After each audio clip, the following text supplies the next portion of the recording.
আসসালামু আলাইকুম, সবাই কেমন আছেন? আশা করি সবাই আল্লাহর রহমতে ভালো আছেন।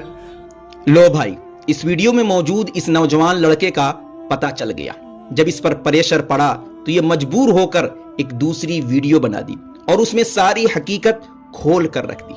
उस वीडियो को मैं आप तक पहुंचाऊं उससे पहले थोड़ी वजाहत कर दे रहा हूं, क्योंकि उसने जो वीडियो बनाई है वह बंगाली लैंग्वेज में बनाई है, इसलिए उसको समझना हर एक के लिए आसान नहीं है। मैंने भी पूरे तरीके से नहीं समझा, लेकिन उस वीडियो को देखकर समझा जा सकता है कि वो वीडियो बनाई तो क्यों बनाई।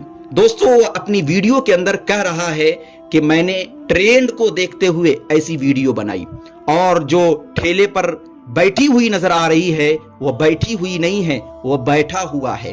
लड़की के लिबास में कोई लड़का है। बड़ा ताज्जुब हुआ जब मैंने उसके मुंह से ये सुना, और उस लड़के ने अपना मुंह तो नहीं दिखाया, लेकिन कपड़ा उतार कर दिखाया और साफ कहा कि बस लड़की के लिबास में उस पर बिठाया गया। अभी हाल ही में जो ट्रेंड चल रहा है नीतीश कुमार का, उसकी वजह से हमने ऐसी वीडियो बनाई। तो दोस्तों, उसने किसी मुस्लिम लड़की को नहीं छेड़ा, लेकिन हाँ, हिजाब पर उसने उंगली उठाई है, इस्लाम को बदनाम करने की कोशिश की है, मुल्क के माहौल के साथ उसने छेड़छाड़ की है। तो ये भी एक जुर्म है, मेरी जहां तक राय है। ऐसे आपकी क्या राय है, कमेंट जरूर करें।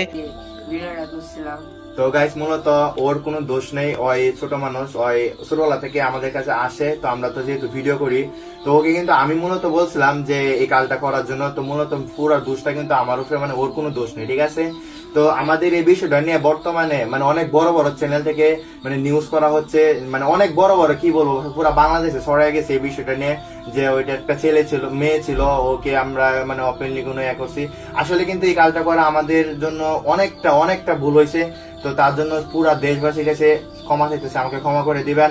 আর ছোট ভাই হিসাবে সবার কাছে ক্ষমা চাইতেছে, আমাকে মাফ করে দিবেন। আমি নেক্সট টাইমে আর কখনো আমার জীবনে এইরকম টাইপের কোনো ভিডিও করবো না।